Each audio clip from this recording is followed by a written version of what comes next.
રૂપરાઈ તળાવ ખાતે વિશેષ સ્વચ્છતા અભિયાન સફળતાપૂર્વક યોજાયું। મા આશાપુરાના પાવન યાત્રાધામ માતાના મઢમાં જન્માષ્ટમી પર્વ નિમિત્તે રૂપરાઈ તળાવ ખાતે વિશેષ સ્વચ્છતા અભિયાનનું આયોજન કરવામાં આવ્યું હતું।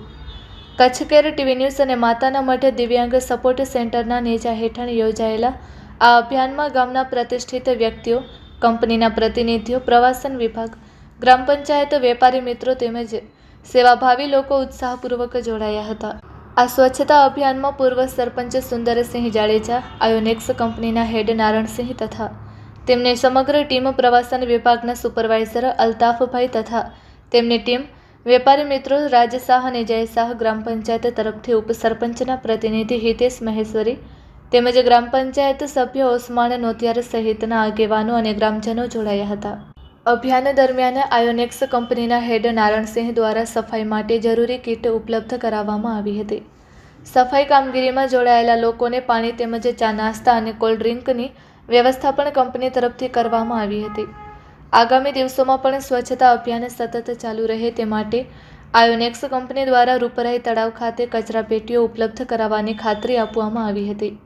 સફાઈ દરમિયાન રૂપરાઈ તળાવ વિસ્તારમાં આવેલા કેટલાક ખુલ્લા રૂમોમાં કચરો અને ગંદકીનું પ્રમાણ વધુ જોવા મળ્યું હતું, જેને ધ્યાનમાં રાખીને કચ્છ કેર ટીવી ન્યૂઝના બ્યુરો ચીફ આદમ નોતિયાર દ્વારા ખુલ્લા રૂમોને તાળા લગાવવાની કામગીરી કરવામાં આવી હતી, જેથી ફરીથી ગંદકી ન થાય અને સ્થળને નુકસાનથી બચાવી શકાય। આ સાથે તળાવ વિસ્તારમાં સીસીટીવી કેમેરા કાર્યરત કરાવવા અંગે પણ ચર્ચા કરવામાં આવી હતી। કેટલાક સ્થળોએ અજાણ્યા લોકો દ્વારા નુકસાન કરવામાં આવતું હોવાની બાબત સામે આવી હતી। આવી ઘટનાઓને અટકાવવા યોગ્ય સુરક્ષા વ્યવસ્થા જરૂરી હોવાનું ઉપસ્થિત આગેવાનો દ્વારા જણાવાયું હતું। રૂપરાઈ તળાવ વિસ્તારમાં પશુઓ અંદર પ્રવેશી જતા ગંદકી થતી હોવાની બાબત પણ ધ્યાન પર આવી હતી। આ સમસ્યાના કાયમી ઉકેલ માટે યોગ્ય વ્યવસ્થા કરવાની જરૂરિયાત અંગે ચર્ચા કરવામાં આવી હતી। આ અભિયાન માત્ર એક દિવસ પૂરતું ન રહે તે માટે આગામી 15 દિવસ બાદ ફરીથી રૂપરાઈ તળાવ ખાતે સ્વચ્છતા અભિયાન યોજવાનો નિર્ણય લેવામાં આવ્યો છે। આગામી અભિયાન માટે જરૂરી કુવાડી, ધારિયા, પાવડા તથા અન્ય સફાઈ સાધનોની જે વસ્તુઓની અછત છે તે કચ્છ કેર ટીવી ન્યૂઝ તરફથી પૂરી પાડવા માટે સહયોગ કરવામાં આવશે। સાથે સાથે આયોનેક્સ કંપની દ્વારા કચરા પેટીઓની વ્યવસ્થા કરવામાં આવશે।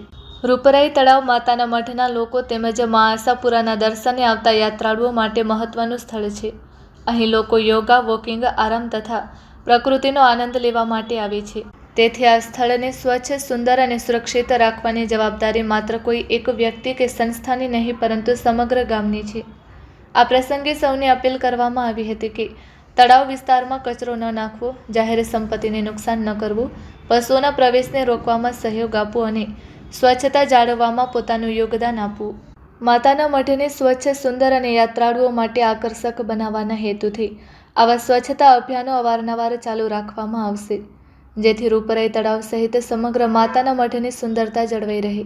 Report by Adam Notiyar, Kutch care TV news bureau chief. આજરોજ માતાના મઢ પવિત્ર યાત્રાધામની ગામની વચ્ચે જ આવેલો પવિત્ર રૂપરાઈ તળાવ, એ તળાવ ગુજરાત ટુરિઝમ વિભાગ અને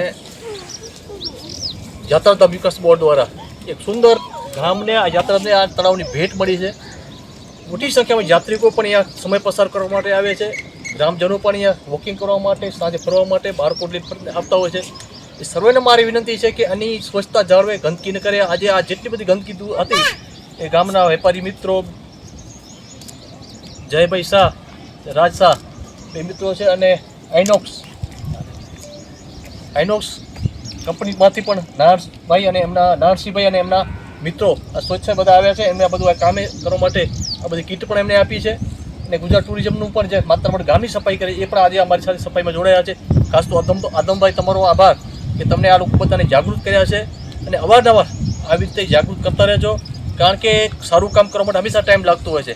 આજે 5 જણા આવ્યા છે, આવતીકાલે 25 જણા આવશે, આમ આસ્તે આસ્તે બધું કામ થતું હોય છે। એટલે તમે તમારી હિંમત ના હારજો, તમે જે કામ કરો છો એ સ્વચ્છતા સફાઈ માટેનું કામ તમે કરતા રહેજો।